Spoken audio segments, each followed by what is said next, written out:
My name's Anthony Labriola. I'm here at the Long Island International Film Expo, and today we have a few of our filmmakers with us. Would you guys mind just introducing yourselves and telling us a little bit about your film? Sure. I'm Mike Weinstein, writer, director, and producer of If the Trees Could Talk. Hi, I'm Madison Mullahey. I play Amalia in If the Trees Could Talk. Great. So what is it that brought you guys here to the Long Island International Film Expo?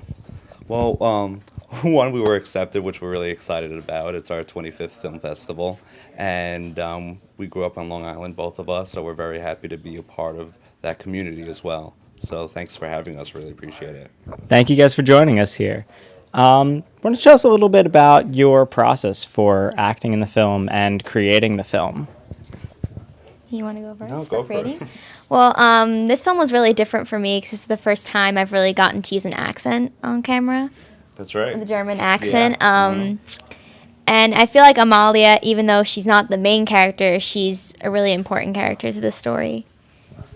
So Because she basically is the innocent figure in the film that kind of determines right from wrong, even though she's grown up around World War II and the fact of Germany taking over and so forth. But what really inspired the film is that I know there's so many Holocaust films and so forth, but sadly in 10 years or less, every single Holocaust survivor is going to perish. And it's not brought up as much as it used to be, and it's going to be less and less, especially as far as the history and the actual human emotion. So I wanted to make a film not so much about the history, but the human emotion.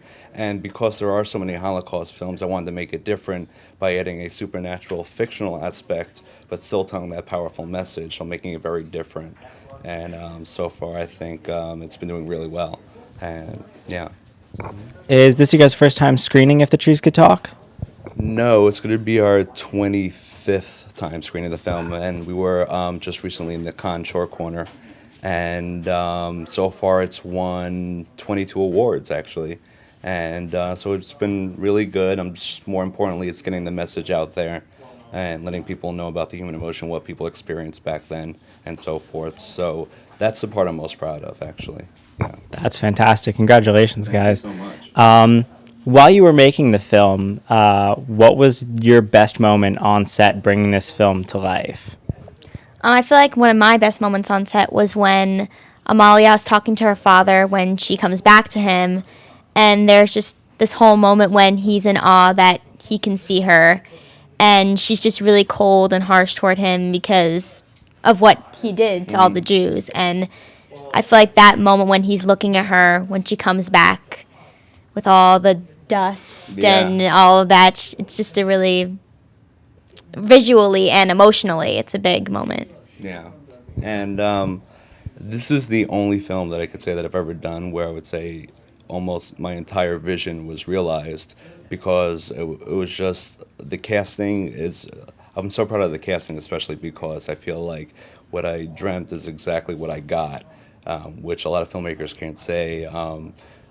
The weather was perfect while shooting. 90% of it was outside. So we really ran into little problems, especially when you have a really great crew that you could collaborate with and work really well with. And also the fact that with the cast, it's the only film I've ever done that I could say I'm 100% proud of, because whatever I had in my head is exactly what I got on the screen.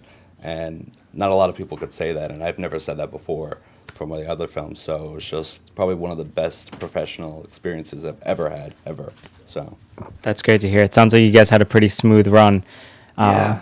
What would you say the hardest part was in realizing this film, bringing it to life?